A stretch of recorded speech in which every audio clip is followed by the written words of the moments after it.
How's it going, guys? Troy here from FitTrack Coaching, where we help busy parents and professionals over the age of 40 live longer, stronger, and healthier lives. And if you've been seeing the past few videos we've done on FitTrack YouTube, we've done a lot of shopping. And while our last video was about getting fitness equipment from very inexpensive places, today we're going to be doing a buyer's guide on protein bars. You see, a big question that we come across is how to get protein in a very convenient way. Protein is one of the most vital of the three macronutrients, proteins, carbs, and fats, that we can get in our body, and it helps with that muscular development. And the more lean muscle tissue you have, the higher your metabolism and the more calories you burn on a day-by-day basis. So I went shopping and went and got 4 different types of protein bars. We're actually gonna pick those features apart, look at the pros, look at the cons, and look at what you should be looking for when shopping for protein bars. And of course, we're actually gonna taste them. Couple things of note before we get started. First off, we are not endorsed by any of the products that you see on screen. If I may use them by their brand name or proper name, just keep in mind you could always get something of comparable type. This is meant to be informational, not promotional. Also, when it comes to anything eating and nutrition, always consult your physicians and dietitians for anything specific to you. Take all the information for educational and entertainment purposes only, not prescription. Now, first thing you need to look at when you're looking at a protein bar is total calories. Obviously, to put yourself in a calorie deficit, you need to be able to burn more calories than you take in on any given day. When you put yourself in a mild calorie deficit, you are set to lose body fat. So there's many cases where protein bars may be high in protein, but just because it's high in protein doesn't make it low on anything else. So I'm looking at this bar is about 180 calories per bar. We're looking at 190. This one is 230. See, it's a bit of a trap here. So it's 20 grams of protein. And you're like, oh, awesome, it's just protein, right? Well, you get 230 calories while every bar puts their protein count right up front, because that's kind of marketing. That's like the front face you see. When you check the back label, which gives you all the information you need, it tells more of the story. So for instance, it's at 210 calories and 24 grams of carbohydrates. So it's a very high carb bar with moderate amount of fat, 7 grams.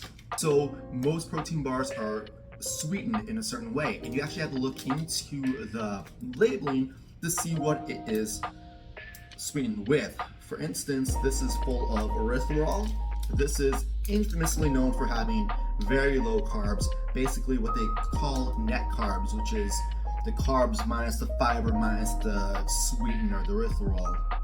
In this case, it says 5 grams net carbs. It's actually 23 grams of carbs.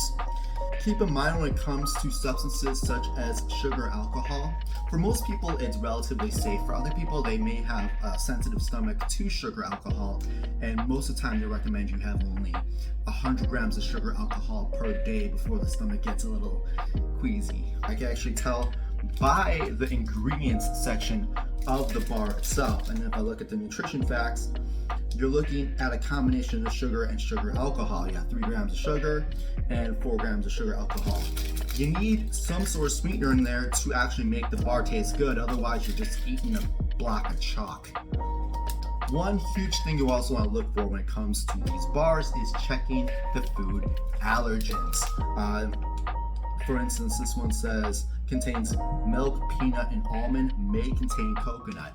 When it says may contain or manufactured in a factory that produces, that could potentially be just as dangerous to a person with a food allergy as if the ingredient was in the food itself. So do be careful about that. One thing that may also be a factor is what type of protein is in the bar.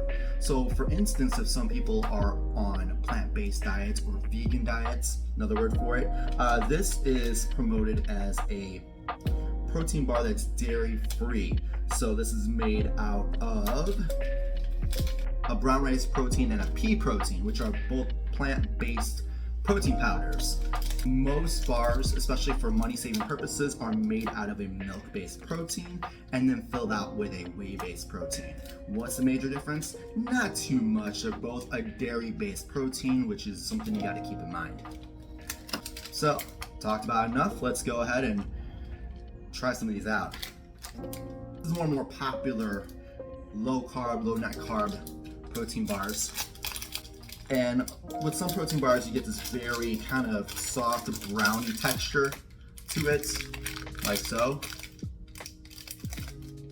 And it's pretty good. It comes off soft and chewy. Oatmeal chocolate chip. Tastes relatively like oatmeal chocolate chip. You may get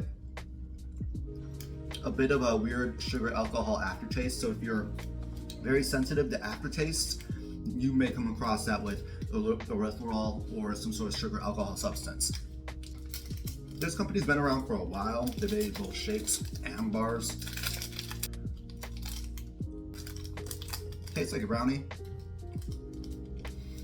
You get a really weird bitter aftertaste near the back end.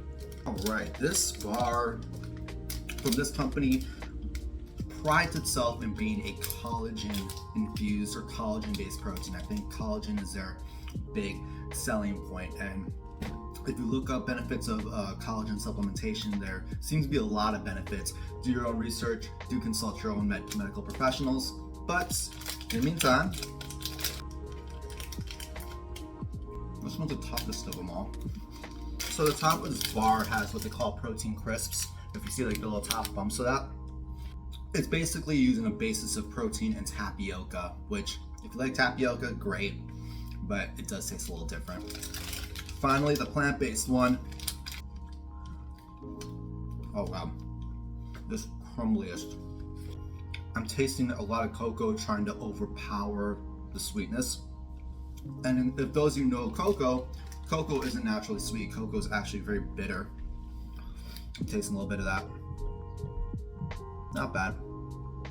I do get a graininess on the back end as it dissolves. Obviously, you're gonna have to do your own taste test. Everyone's palate's a bit different. Everyone's texture sensitivities are a bit different. So when looking at protein bars, obviously taste is one of the more important parts of it, other than allergen safety. But if you have any questions or even comments or opinions, shoot them down in the comments below. If you like this taste test and got something out of it, be sure to like this video, subscribe to FitTrack Coaching. That way you can follow all of our content as we roll it out. But I got some protein bars to finish. This has been Coach Troy. I'll talk to you later.